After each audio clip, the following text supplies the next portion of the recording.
తెలంగాణ కాంగ్రెస్ పై AICC దృష్టి సారించింది. Party కొత్త ఇన్ఛార్జ్ మీనాక్షి నటరాజన్ ఇవాటి నుంచి సమీక్షలు నిర్వహించనున్నారు.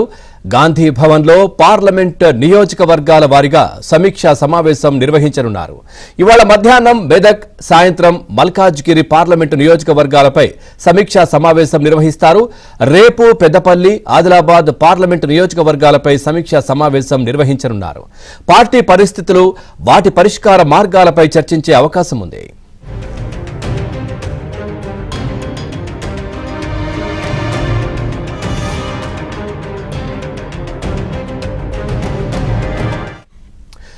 బ్రేకింగ్ న్యూస్ చూస్తున్నాం. తెలంగాణ కాంగ్రెస్ పై ఏఐసీసీ దృష్టి సారించింది. పార్టీ కొత్త ఇన్ఛార్జ్ మీనాక్షి నటరాజన్ ఇవాల్టి నుంచి సమీక్షలు నిర్వహించనున్నారు. గాంధీ భవన్ లో పార్లమెంటు నియోజకవర్గాల వారీగా సమీక్షా సమావేశాలు నిర్వహించనున్నారు. ఓవరాల్ ఈ అంశానికి సంబంధించి మరింత సమాచారాన్ని మా కరెస్పాండెంట్ సిద్ధార్థ్ అందిస్తారు. సిద్ధార్థ్, పూర్తి డీటెయిల్స్ ఏంటి? Thank you Pavan. కాసేపటి క్రితమే తెలంగాణ కాంగ్రెస్ ఇన్ఛార్జ్ మీనాక్షి నటరాజన్ హైదరాబాద్కు వచ్చారు. కాసేపట్లోనే ఆమె గాంధీ భవన్కు రానున్నారు. ఈ రోజు నుంచి పార్లమెంటు వారీగా సమీక్షలు నిర్వహించనున్నారు.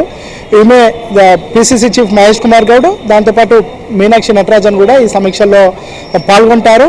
ఈరోజు 2 గంటలకు మెదక్ పార్లమెంటు సమీక్ష ఉంటుంది. సాయంత్రం 5 గంటలకు మల్కాజ్గిరి పార్లమెంటు సమీక్ష ఉంటుంది. రేపు పెద్దపల్లి, అదేవిధంగా ఆదిలాబాద్ పార్లమెంటుకి సంబంధించినటువంటి సమీక్షలు ఉంటాయి. ఇక రేపు ఉదయం 11 గంటలకు గాంధీ భవన్లో కాంగ్రెస్ పార్టీకి సంబంధించినటువంటి అనుబంధ సంఘాలు అంటే ఎన్ఎస్యుఐ, యూత్ కాంగ్రెస్, మహిళా కాంగ్రెస్, కాంగ్రెస్ పార్టీకి సంబంధించిన డిపార్ట్మెంట్స్ ఏవైతే ఉన్నాయో వీటికి సంబంధించినటువంటి వాళ్లకు పిలుపు వెళ్ళింది ఆల్రెడీ. వాళ్ళతో రేపు ఉదయం 11 గంటలకు ఆమె సమీక్ష నిర్వహిస్తారు. ఇంకా ఎల్లుండే అవులెల్లుండే అంటే వరుసగా 17 పార్లమెంటులు అయిపోయే వరకు రోజుకు 2 నియోజకవర్గాలు లేదంటే 3 నియోజకవర్గాలకు సంబంధించినటువంటి సమీక్షలు నిర్వహించనున్నారు. ఈ సమీక్షలకు ఖచ్చితంగా హాజరు కావాలని గాంధీ భవన్ నుంచి ఎవరికైతే రావాల్సి ఉందో మీటింగ్ వాళ్ళకు ఆహ్వానాలు కూడా వెళ్ళాయి. ముఖ్యంగా ఆయా నియోజకవర్గాలకు సంబంధించినటువంటి మంత్రులు, ఇన్ఛార్జ్ మంత్రి, ఎమ్మెల్యేలు, ఎమ్మెల్సీలు, ఎంపీ, అదేవిధంగా డీసీసీ అధ్యక్షులు, కార్పొరేషన్ చైర్మన్లు, కాంగ్రెస్ పార్టీకి సంబంధించినటువంటి ఇతర ముఖ్య నాయకులందరినీ ఈ సమీక్షలకు పిలిచారు. ఈ సమీక్షలకు ఖచ్చితంగా హాజరు కావాలని కూడా చెప్పారు. మొన్న మీనాక్షి నటరాజన్ వచ్చిన సందర్భంలో ఇక్కడ ఉన్నటువంటి కాంగ్రెస్ పార్టీకి సంబంధించినటువంటి నాయకుల్లో చాలామంది తనకు తెలుసు, తెలియని వారిని కూడా త్వరలోనే వాళ్ళని పరిచయం చేసుకుంటాను అని కూడా మీనాక్షి నటరాజన్ చెప్పారు. ఈ సమీక్షల్లో ముఖ్యంగా పార్టీ పరిస్థితి ఏ విధంగా ఉంది, ఆ నియోజకవర్గాల్లో కార్యకర్తలు ఎదుర్కొంటున్నటువంటి ఇబ్బందులు కానీ, ఎవరెవరు ఎన్ని సంవత్సరాల నుంచి పనిచేస్తున్నారు, పనిచేసినటువంటి వాళ్ళలో ఎవరికి ప్రాధాన్యత ఇచ్చింది, ఎవరికి ఇంకా పదవికి నోచుకోని వారెవరు, వీటికి సంబంధించినటువంటి కేటగరైజేషన్ పూర్తిగా రిపోర్ట్గా తయారు చేస్తారని తెలుస్తూ ఉంది. ఈ రిపోర్టును ఏఐసీసీకి మీనాక్షి నటరాజన్ అందివ్వనున్నారు.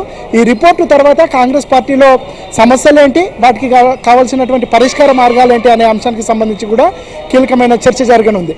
నియోజకవర్గాలకు సంబంధించిన అభ్యర్థులు వచ్చినప్పుడు నియోజకవర్గాల్లో కార్యకర్తలు ఎదుర్కొంటున్నటువంటి సమస్యలేంటి, అక్కడ లోకల్గా ఉన్నటువంటి ఇబ్బందులు ఏంటి, వాటికి పరిష్కార మార్గాలు ఏంటి అని వాళ్ళతోనే 1-to-1 మీనాక్షి నటరాజన్ మాట్లాడనున్నారు. ఈ సమీక్షల అనంతరం కాంగ్రెస్ పార్టీ తీసుకోనున్నటువంటి నిర్ణయాలు, ముఖ్యంగా బీజేపీకి వ్యతిరేకంగా పోరాడే విషయంలో కానీ, కాంగ్రెస్ పార్టీ ఏఐసీసీ ఇచ్చినటువంటి కార్యక్రమాలను నిర్వహించడంలో కానీ, ఇటు ప్రతిపక్షాలు చేస్తున్నటువంటి విమర్శలను తిప్పికొట్టడంలో కానీ, స్థానిక సంస్థలకు సన్నద్ధం కావడం కానీ, వీటన్నింటి విషయంలో పార్లమెంటు వారీగా సమీక్షల్లో మీనాక్షి నటరాజన్ వాళ్ళకు దిశానిర్దేశం చేయనున్నారు.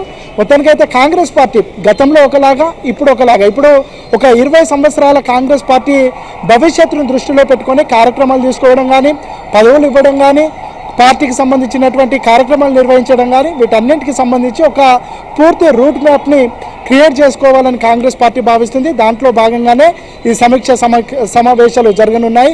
కాసేపట్లోనే మీనాక్షి నటరాజన్ గాంధీ భవన్కి వస్తారు. 2 గంటలకు మెదక్ పార్లమెంటుకు సంబంధించినటువంటి సమీక్ష సమావేశం ఉంటుంది. దాని తర్వాత సాయంత్రం 5 గంటలకు మల్కాజ్గిరికి సంబంధించినటువంటి సమీక్షా సమావేశం ఉంటుంది. కార్యకర్తలు కానీ, నాయకులు కానీ కూడా ఈగర్గా ఈ సమీక్షా సమావేశాల కోసం ఎదురు చూస్తున్నారని చెప్పుకోవచ్చు. ఎందుకంటే నియోజకవర్గాల పరిధిలో చాలా సమస్యలు ఉన్నాయి. వాటన్నింటినీ పిసిసి చీఫ్ దృష్టికి కానీ, మంత్రుల దృష్టికి కానీ పలుమార్లు తీసుకువెళ్ళినా దానికి సంబంధించి ఎలాంటి ఫ్రూట్ఫుల్ కంక్లూజన్ రాలేదు. మీనాక్షి నటరాజన్ దృష్టికి ఈ అంశాలు తీసుకువెళ్తే త్వరితగతిన దీనికి సంబంధించినటువంటి సొల్యూషన్ తమకు ఖచ్చితంగా లభిస్తుందని కొంతమంది భావిస్తున్నారు. ఇక దాంతోపాటు ఎమ్మెల్సీలకు సంబంధించినటువంటి ఆశావాలు కూడా గాంధీ భవన్కి కొంతమంది వచ్చి ఉన్నారు. మీనాక్షి నటరాజన్ వచ్చిన తర్వాత తమ ప్రొఫైల్ని మీనాక్షి నటరాజన్కు ఇవ్వనున్నారు. తాము చాలా సంవత్సరాల నుంచి కాంగ్రెస్ పార్టీలో పనిచేస్తున్నప్పటికీ సామాజిక సమీకరణల కూర్పు విషయంలో కానీ మరొక విషయంలో కానీ వాళ్లకు పదవులు రాకుండా పోయినటువంటి నేపథ్యం ఉంది. వీటన్నింటినీ మీనాక్షి నటరాజన్ దృష్టికి తీసుకువెళ్లాలని కొంతమంది ఆశావాహులు భావిస్తున్నారు. మొత్తానికి కాంగ్రెస్ పార్టీలో మీనాక్షి నటరాజన్ వచ్చిన తర్వాత కాంగ్రెస్ పార్టీ కొద్దిగా స్పీడ్ పెంచుకుంది అని చెప్పుకోవచ్చు. వరుసగా సమీక్ష సమావేశాలు నిర్వహించుకోవడం కానీ, దానికంటే ముందు జూమ్ మీటింగ్లు నిర్వహించుకోవడం కానీ, కాంగ్రెస్ పార్టీకి సంబంధించి కార్యకర్తలకు ఏ ఆపద ఉన్నా ఏ అవసరం ఉన్నా తాను 24 గంటలు అందుబాటులోనే ఉంటారు. సిద్ధార్థ్ గతంలో ఇన్ఛార్జీలతో మీటింగ్ తర్వాత కూడా ఏదైనా సమస్య ఉంటే మళ్ళీ హైకమాండ్ దగ్గరికి వెళ్లే పరిస్థితులు కనిపించేవి. కానీ ఇప్పుడు కొత్త ఇన్ఛార్జ్ తో అంటే ఇప్పటికిప్పుడే పరిష్కారాలు రాష్ట్రంలోనే అయ్యే అవకాశాలు ఉన్నాయా అనుకోవచ్చు? అట్లాంటి పరిస్థితి ఉంటుందని ఖచ్చితంగా కాంగ్రెస్ పార్టీకి మీనాక్షి నటరాజన్ను ఏఐసిసి ఇన్ఛార్జ్గా ప్రకటించినప్పటి నుంచి కాంగ్రెస్ పార్టీ నేతల్లో కానీ కార్యకర్తల్లో కానీ ఒక ఉత్సాహం నిండిందని చెప్పుకోవచ్చు. ఆమె డైరెక్ట్ రాహుల్ గాంధీకి యాక్సెస్లో ఉంటారు. దాంతోపాటు నిర్భయంగా ఎలాంటి సమస్యలు ఉన్నా దాన్ని ఆపకుండా రాహుల్ గాంధీకి చెప్పేటువంటి యాటిట్యూడ్ ఉన్నటువంటి నేత కాబట్టి ఇక నుంచి వాళ్ళకి ఏ సమస్యలు ఉన్నా మంత్రులు పట్టించుకోకుండా, మా నియోజకవర్గానికి సంబంధించినటువంటి ఎమ్మెల్యేలు పట్టించుకోకుండా వాళ్ళందరూ మీనాక్షి నటరాజన్కు చెప్పుకుంటే తమ సమస్య పరిష్కారం అవుతుందని ఒక ఆశాభావ దృక్పథంతో ఉన్నారు. దాంతోపాటు కాంగ్రెస్ పార్టీలో ఉన్నటువంటి యువ నాయకులు ఎక్కువగా తాము ఇన్ని రోజులు పనిచేసినా ఏదో ఒక కారణంతో తమకు పదవి రాకుండా వేరే వాళ్ళకి ఇచ్చినటువంటి సిచ్యువేషన్ ఉంది. ముఖ్యంగా వేరే పార్టీల నుంచి వచ్చినటువంటి వాళ్ళకు వెంటనే స్పెషల్ అప్లికేషన్ కింద వాళ్ళకు పదవులు వెళ్ళినటువంటి నేపథ్యం కూడా ఉంది. ఇక నుండి మీనాక్షి నటరాజన్ వచ్చిన తర్వాత ఇట్లాంటి పరిస్థితి ఉండదు అనే వాళ్ళు ఒక కాన్ఫిడెంట్గా ఉంటున్నారు. ఎవరైతే పనిచేశారో వాళ్ళకు మాత్రమే పదవులు వస్తాయనే ఒక ఆశాభావంతో వాళ్ళంతా ఉన్నటువంటి సిచ్యువేషన్ ఉంది. మీనాక్షి నటరాజన్ గాంధీ భవన్కి వస్తున్నటువంటి ప్రతిసారి చాలామంది నియోజకవర్గాల నుంచి కార్యకర్తలు కానీ నాయకులు కానీ వస్తున్నారు. వాళ్ళ అర్జీలు పట్టుకొని వస్తున్నారు. మీనాక్షి నటరాజన్కి పార్టీలో ఉన్నటువంటి పరిస్థితిని చెప్పుకుంటే దానికి సంబంధించినటువంటి సొల్యూషన్ వస్తుందని ఒక కాన్ఫిడెంట్ అయితే ఎక్స్ప్రెస్ చేస్తున్నారు. Right, thank you Siddharth, thanks for the update.